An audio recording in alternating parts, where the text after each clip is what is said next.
Hello dear student. So कालच्या लेक्चरमध्ये किंवा लास्ट लेक्चरमध्ये आपण काय रेडिएशन स्टार्ट केलं होतं. तसं आपला चॅप्टर चालू आहे kinetic theory of gases and radiation. त्यामध्ये आपलं कायनेटिक थिअरी ऑफ गॅसेस संपलेलं आहे, प्लस आता चालू आहे रेडिएशन. आणि रेडिएशन आपण सुरुवात केली होती, स्टार्ट केली होती की रेडिएशन म्हणजे नेमकं काय. लास्ट लेक्चर जर तुम्ही बघितलं तुम्हाला सगळं डिटेलमध्ये समजेल. रेडिएशन म्हणजे इलेक्ट्रोमॅग्नेटिक वेव्स किंवा हीट रेडिएशन्स ज्या एखाद्या ऑब्जेक्टवर इन्सिडेंट होतात, त्यानंतर त्या ऑब्जेक्टचं काय होते ते आपण लास्ट लेक्चरमध्ये बघितलं. त्यालाच काय म्हणतात, interaction of the thermal radiation and matter. मॅटरवर जेव्हा थर्मल रेडिएशन किंवा हीट रेडिएशन इन्सिडेंट होतात तेव्हा त्या मॅटरचं काय होते किंवा तो त्या हीट एनर्जीचं काय करते. सो सगळं डिटेलमध्ये बघितलेलं आहे, पण एकदा आपण फटकन रिवाईज करूया. तो कुठलेही थर्मल रेडिएशन जेव्हा एखाद्या ऑब्जेक्टवर फॉल होतं तेव्हा part of heat energy is reflected, part of energy is absorb and part of energy is transmitted. म्हणजे कुठल्याही ऑब्जेक्टवर जेव्हा हीट रेडिएशन्स इन्सिडेंट होतात तेव्हा हा ऑब्जेक्ट काय करतो, थोडीशी हीट ॲब्झॉर्ब करून घेतो, थोडीशी बाजूला ट्रान्सफर करतो आणि थोडीशी हीट काय करतो, जशी आली तशी वापस पाठवतो. म्हणजे थोडीशी रिफ्लेक्ट, थोडीशी ॲब्झॉर्ब, थोडीशी ट्रान्समिट. आता काही बॉडी असतात ज्या जास्त ॲब्झॉर्ब करतात तर त्या गुड ॲब्झॉर्बर असतात, म्हणजे त्या बॅड रिफ्लेक्टर आणि बॅड ट्रान्समिटर. काही बॉडी मॅक्झिमम रिफ्लेक्ट करतात, मग त्या बॅड ॲब्झॉर्बर आणि बॅड ट्रान्समिटर. आणि काही बॉडी मॅक्झिमम ट्रान्सफर करतात, so they are bad absorber and bad reflector. So कुठल्या बॉडी किती हीट ॲब्झॉर्ब करतील हे त्यांच्या कोएफिशियंटवर डिपेंड करते. So coefficient of absorption, coefficient of reflection, coefficient of transmission, हे सगळं आपण लेक्चरमध्ये बघितलेलं आहे. परत एकदा बघू. Suppose Q is the amount of heat incident on a body. बॉडीवर इन्सिडेंट होणारी हीट आहे क्यू, आणि किती ॲब्झॉर्ब झाली ती आहे क्यू ए, किती ट्रान्समिट झाली ती आहे क्यू टी, आणि किती रिफ्लेक्ट झाली क्यू आर. ठीक आहे. Q A amount of heat absorb, Q T amount of heat transmit, आणि Q R is the amount of heat reflect by the body. So total heat आली जी incident झाली त्यामधली थोडी ॲब्झॉर्ब, थोडी रिफ्लेक्ट आणि थोडी ट्रान्समिट झाली ना. म्हणून या थोडीशी ट्रान्समिट झालेली, रिफ्लेक्ट झालेली आणि ॲब्झॉर्ब झालेली सगळ्या हीटची टोटल म्हणजे इन्सिडेंट होणारी हीट. म्हणून total heat incident is equal to amount of heat absorb plus amount of heat reflect plus amount of heat transmitted. मग हे जे इक्वेशन आलेलं आहे, या इक्वेशनला जर आपण क्यूनी दोन्ही साईडने डिवाईड केलं, dividing Q by on both side, तर क्यू अपॉन क्यू काय होईल, 1. ठीक आहे. क्यू ए अपॉन क्यू म्हणजे टोटल आलेल्या हीटपैकी किती ॲब्झॉर्ब झाली. क्यू आर अपॉन क्यू म्हणजे टोटल इन्सिडेंट झालेल्या हीटपैकी किती रिफ्लेक्ट झाली. आणि क्यू टी अपॉन क्यू म्हणजे टोटल हीट जी इन्सिडेंट झाली त्यापैकी किती रिफ्लेक्ट झाली, यांचा रेशो. तर या रेशोला काय म्हणतात, याला म्हणतात कोएफिशियंट ऑफ ॲब्झॉर्प्शन. हा झाला कोएफिशियंट ऑफ रिफ्लेक्शन आणि हा झाला coefficient of transmission. Coefficient of absorption represent by small A, coefficient of transmission represented by small R, आणि coefficient of transmission represented by small T. आणि हे कोएफिशियंट्स आहेत. या तिन्ही कोएफिशियंटची टोटल कुठल्याही बॉडीसाठी या तिन्ही कोएफिशियंटची टोटल इक्वल टू काय असते, 1. म्हणजे जर ए एकटा 1 असला तर आर आणि टी दोन्ही कोएफिशियंट काय होतील, 0. सिमिलरली एकटा आर जर इक्वल टू 1 असला तर ए आणि टी 0 होतील. एकटा टी 1 असला तर ए आणि आर 0 होतील. तिन्ही कोएफिशियंटची टोटल काय आली पाहिजे, 1. आणि जर ही बॉडी ॲब्झॉर्बही करत असेल, रिफ्लेक्टही करत असेल आणि ट्रान्समिटही करत असेल तर याचे सगळे कोएफिशियंट हे 0 आणि 1च्या काय असतील, मध्ये असतील. ठीक आहे. सो कुठली बॉडी किती ॲब्झॉर्ब करते हे कोएफिशियंटवर डिपेंड करते. सो ए, टी आणि आर हे आहेत coefficients of absorption, reflection and transmission. So प्रत्येकाची डेफिनेशन आहे. याची डेफिनेशन काय होणार, मी तुम्हाला नोट्समध्ये लिहून दिली सगळी. कोएफिशियंट ऑफ ॲब्झॉर्प्शनची definition, it is the ratio of amount of heat absorb by the body to the amount of heat incident on a body. Similarly आणि कसं आहे, वरती हीट खाली हीट आहे, जूल अपॉन जूल कॅन्सल होते, म्हणजे ही quantity unit लेस आहे, dimension लेस आहे. याची व्हॅल्यू नेहमी 1 आणि 0च्या मध्ये. एक तर ती बिलकुल ॲब्झॉर्ब करत नसेल तर 0, आणि 100% ॲब्झॉर्ब करत असेल तर 1, आणि अदरवाईज ऑर्डिनरी बॉडी असेल तर 1 आणि 0च्या मध्ये. सो याची व्हॅल्यू कमीत कमी 0 असते, ते तिन्ही कोएफिशियंटची कमीत कमी 0 आणि जास्तीत जास्त 1. 1पेक्षा जास्त कधीच नाही. ओके. सिमिलरली आरची डेफिनेशन होणार, it is the ratio of amount of heat reflect by the body to the amount of heat incident on a body. आणि सिमिलरली कोएफिशियंट ऑफ ट्रान्समिशन किंवा transmittance is equal to ratio of amount of heat transmit by the body, amount of heat to the amount of heat incident on a body. याला coefficient of transmission किंवा transmittance म्हणतात, coefficient of reflection किंवा रिफ्लेक्टन्स, आणि coefficient of absorption किंवा ॲब्झॉर्प्टिव्ह power किंवा ॲब्झॉर्प्टन्स म्हणतात. Okay. त्यानंतर आपण 2 बॉडी बघितल्या होत्या, 2 प्रकारचे सबस्टन्स बघितले होते. काही सबस्टन्स असे आहेत जे बिलकुल हीट रेडिएशनला फक्त ॲब्झॉर्ब करतात आणि रिफ्लेक्ट करतात, ट्रान्समिट नाही करत. जे बिलकुल ट्रान्समिट करत नाही त्याला अथर्मनस सबस्टन्स असं म्हणतात.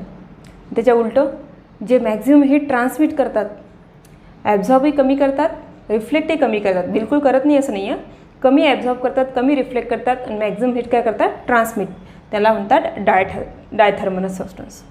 सो हे पण झालं आहे आपलं.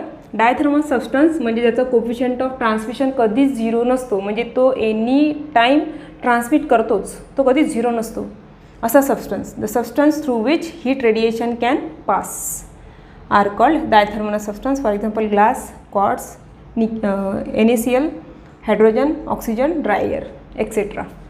याच्या उलटं हे ट्रान्समिट करतात, आलेली हीटला जास्तीत जास्त काय करतात, ट्रान्सफर. काही सबस्टन्स असे आहेत जे बिलकुल ट्रान्समिशनला नाही म्हणतात, ओपॅक.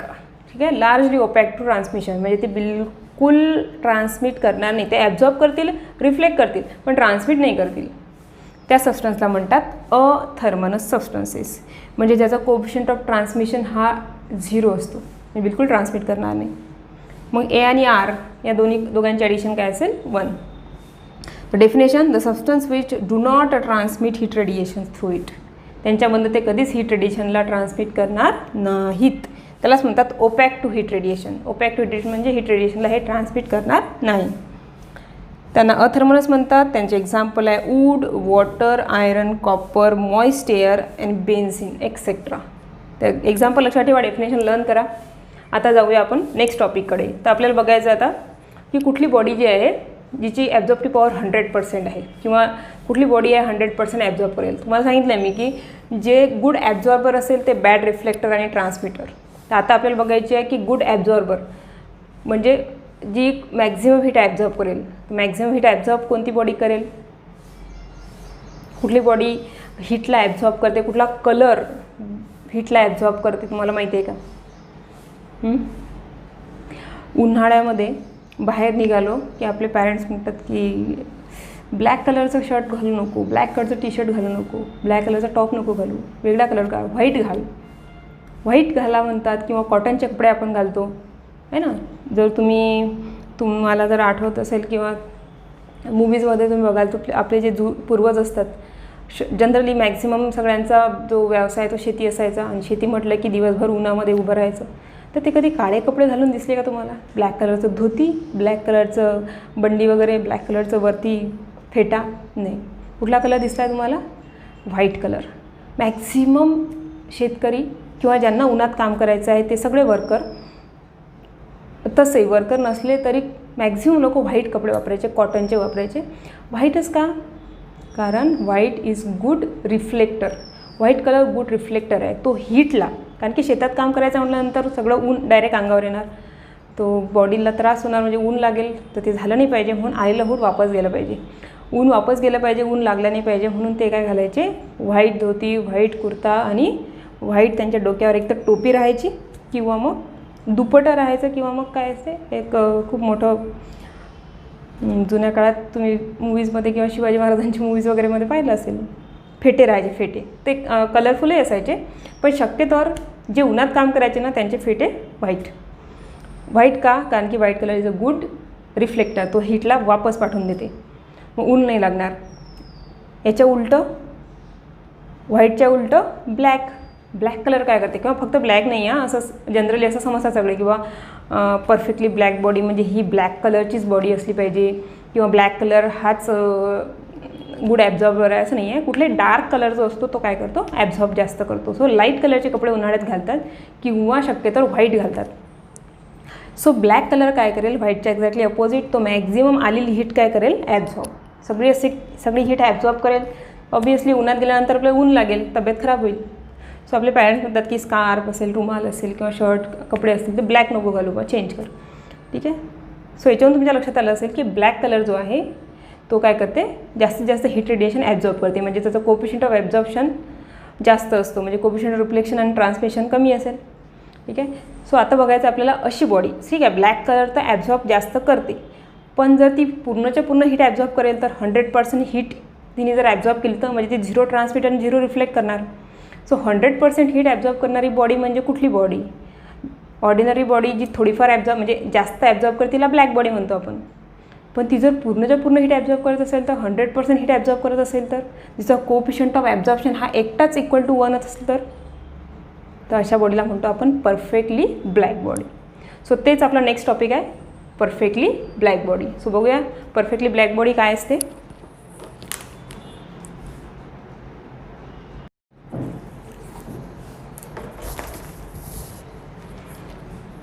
So let's on to next topic, perfectly black body. आणि त्यानंतर घेऊ आपण what is Fery's black body. Perfectly black बॉडीबद्दल तर मी तुम्हाला सांगितलं की ब्लॅक कलर जो आहे तो काय राहते, गुड ॲब्झॉर्बर राहते.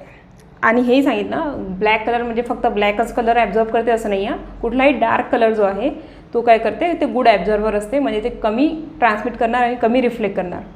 आणि ब्लॅकमध्ये जर आपण खूप जास्त ब्लॅक म्हणजे अशी बॉडी जी 100च्या 100% हीट काय करेल, फक्त ॲब्झॉर्बच करेल. 100% हीट ॲब्झॉर्ब करणारी बॉडी म्हणजे सिम्पली परफेक्टली ब्लॅक बॉडी, किंवा त्याला म्हणतो आपण आयडियल ब्लॅक बॉडी. आयडियल किंवा म्हणजे अशी ब्लॅक बॉडी तिच्यासारखी दुसरी बॉडीच नाही आहे ॲब्झॉर्ब करणारी, तिच्यापेक्षा जास्त कोणी ॲब्झॉर्बच करणार नाही, कारण ती एकटी सगळी हीट काय करते, ॲब्झॉर्ब. तर अशी बॉडी म्हणजे काय असते, परफेक्टली ब्लॅक बॉडी. पण ॲक्च्युली नेचरमध्ये अशी परफेक्टली 100% हीट ॲब्झॉर्ब करणारी बॉडी अवेलेबल नाही आहे. नेचरमध्ये अवेलेबल नाही आहे अशी परफेक्ट 100% हीट ॲब्झॉर्ब करणारी बॉडी. मॅक्झिमम हीट ॲब्झॉर्ब करणारी बॉडी आहे, इवन 97 to 98% हीट ॲब्झॉर्ब करणारी. फक्त 2% ती काय करेल, एक तर ट्रान्समिट करेल, एक तर रिफ्लेक्ट करेल, फक्त 2%. पण 98% ॲक्च्युली मागच्या सिलेबस म्हणजे मागच्या वर्षीचं जे बुक होतं त्याच्यामध्ये 98% होतं, पण आता या न्यू सिलेबसमध्ये न्यू बुक जे झालं आहे तुमचं चेंज करून त्याच्यामध्ये 97% दिलेलं आहे. 97% हीट ॲब्झॉर्ब करणाऱ्या बॉडी आहेत नेचरमध्ये, त्यांनाच मग आपण as a ideal black body असं कन्सिडर करतो. पण नेचरमध्ये 100% हीट ॲब्झॉर्ब करणारी बॉडी नाही आहे, 97% करणारी आहे.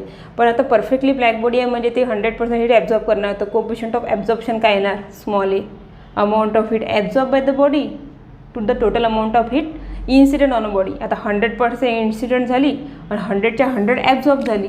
बघा ए काय असतो, QA/Q. 100% इन्सिडेंट झाली आणि 100च्या 100 काय झाली, ॲब्झॉर्ब. 100ला 100ने डिवाईड करा, ॲन्सर काय येते, 1. सो ए, टी आणि आर तिघांची ॲडिशन 1 असते, हा एकटाच 1 आहे, म्हणजे बाकीचे 2 काय होतील, 0. म्हणून for perfectly black body coefficient of absorption 1 असते, टी आणि आर दोघंही काय असतात, 0. ठीक आहे. So this is a definition, a body which absorb entire heat incident on a heat. Entire heat radiation, सगळेचे सगळे हीट रेडिएशन ती काय करते, absorb. Such body is called as ideal और परफेक्टली ब्लॅक बॉडी.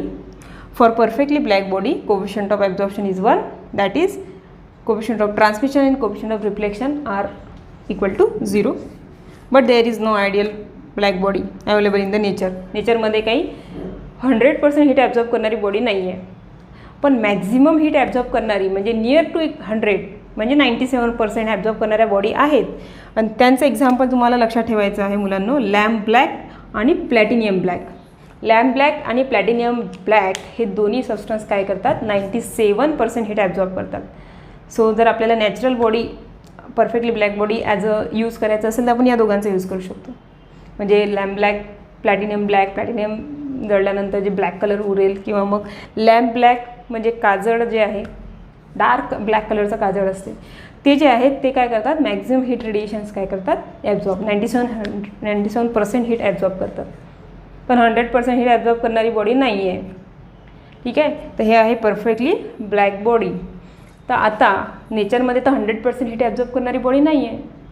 मग अशी बॉडी बनवता येते का, कोणी आहे का ज्यांनी अशी बॉडी बनवली असेल? तर येस, असा सायंटिस्ट म्हणजे कोण आहे, फेरीज. फेरीज ही एक आर्टिफिशियल परफेक्टली ब्लॅक बॉडी आहे. 100% heat, entire heat radiation absorb करणारी बॉडी कोणी बनवली, फेरीजनी. आणि त्या बॉडीला म्हणतात फेरीज ब्लॅक बॉडी किंवा Fery's artificial perfectly black body. आता कशी बनवली, तर खूप सिम्पल आहे की अरे वा इतकं सोपं होतं का असं वाटेल आपल्याला. सो काय केलं फेरीजनी, तर फेरीजनी काय केलं, 2 मेटलचे स्पियर घेतले, डबल वॉल स्पियर. ठीक आहे, हा एक आतमध्ये स्पियर आहे, त्याच्यावरती एक सेकंड स्पियर आहे आणि त्याच्या आतमध्ये जे आहे ते स्पेस आहे, स्पेस. तर आणि ते स्पियरला, दोन्ही स्पियरला म्हणजे कसं असेल, हे फुटबॉल नाही राहत का किंवा बास्केटबॉल राहते, बाहेर एक बॉल राहते, त्याच्या आतमध्ये एक रबरवाला बॉल राहते, त्याच्यामध्ये आतमध्ये त्याच्यात हवा भरतो आपण, माहीत असेल ना, पाहिलं असेल मुलांनी. तर असे 2 स्पियर, त्याच्या आतमध्ये आणखी एक स्पियर, आणि त्या 2 स्पियरच्या आतमध्ये काय आहे, हवा पण नाही आहे. म्हणजे काय आहे, व्हॅक्यूम क्रिएट केलं आहे इथं, इव्हॅक्युएटेड स्पेस. म्हणजे व्हॅक्यूम म्हणजे एअर पार्टिकल्स पण नाही आहे त्याच्यामध्ये, एअरसुद्धा नाही आहे, व्हॅक्यूम क्रिएट केलेला आहे. आता का केलं आहे ते पण बघूया. तर 2 स्पियरच्या मधली स्पेस जी आहे ती इव्हॅक्युएटेड म्हणजे एअरसुद्धा रिमूव्ह केलेली आहे, व्हॅक्यूम क्रिएट केलेला आहे. त्यानंतर काय केलं बघा, इथं एक थोडासा हीट रेडिएशनला इन्सिडेंट होण्यासाठी रस्ता ठेवलेला आहे, त्याला काय म्हणतात तर ॲपॅर्चर. हा खूप स्मॉल राहतो, स्मॉल ओपनिंग आहे स्पियरला, दोन्ही स्पियरला एक स्मॉल ओपनिंग आहे हीट रेडिएशन इन्सिडेंट होण्यासाठी, आतमध्ये येण्यासाठी, त्याला काय म्हणतात ॲपॅर्चर. तोच ॲक्च्युली काय असतो, इफेक्टिव्ह पार्ट असतो परफेक्टली ब्लॅक बॉडीचा. म्हणजे एवढी मोठी बॉडी ब्लॅक बॉडी नाही आहे, इथून रेडिएशन्स गेल्या आणि बाहेर आल्या नाहीत, म्हणजे इथं हीट काय झाली पूर्ण ॲब्झॉर्ब झाली. तर हे जे आहे ॲपॅर्चर, याला म्हणतात effective area of perfectly black body. Fery's black बॉडीचा इफेक्टिव्ह एरिया कोणता, असा क्वेश्चन येऊ शकते तुम्हाला. सो हे जे ॲपॅर्चर आहे, हे जे ओपनिंग आहे, तिथं रेडिएशन आतमध्ये घुसतं आहे आणि तिकडनं बाहेर निघतच नाही आहे, म्हणजे सगळीची सगळी हीट काय होत आहे ॲब्झॉर्ब. म्हणजे हा जो एवढा पार्ट आहे ना ॲपॅर्चरवाला, हा पार्ट म्हणजे काय आहे परफेक्टली ब्लॅक बॉडी. ठीक आहे, बघू आपण कन्स्ट्रक्शनमध्ये. डबल वॉल स्पियर आहे, त्यानंतर स्पियरचा जो आउटर सरफेस आहे ना बाहेरचा, तो सिल्वर पॉलिश केलेला आहे, त्याला पॉलिश केलेला आहे. पॉलिश का केलं, हा एक क्वेश्चन आहे तुमच्या मनात. ठीक आहे, पाहू पण सगळे नंतर. त्यानंतर समोर एक कोनिकल प्रोजेक्शन ठेवलेलं आहे, कोनिकल प्रोजेक्शन. असं टोकदार, या स्पियरला, आतमधल्या स्पियरला एक टोकदार प्रोजेक्शन आहे, कोनिकल प्रोजेक्शन. हे का असेल, आणि सगळ्यात महत्त्वाचं म्हणजे इनर स्पियर जो आहे, आतमधला स्पियर जो आहे, त्या आतमधल्या स्पियरचा आतमधला भाग जो आहे, तो सरफेस जो आहे तो कोट केलेला आहे, कोटिंग केली आहे त्याला कशाची, लॅम्प ब्लॅक. लॅम्प ब्लॅकची का केली, कारण लॅम्प ब्लॅक का करते, 97% हीट काय करते ॲब्झॉर्ब. आपल्याला हीट ॲब्झॉर्ब करायची आहे ना, परफेक्टली ब्लॅक बॉडी बनवायची आहे, म्हणून आतमधला जो भाग आहे त्याला पूर्ण याला काय केलं, लॅम्प ब्लॅक लावून दिलं आहे.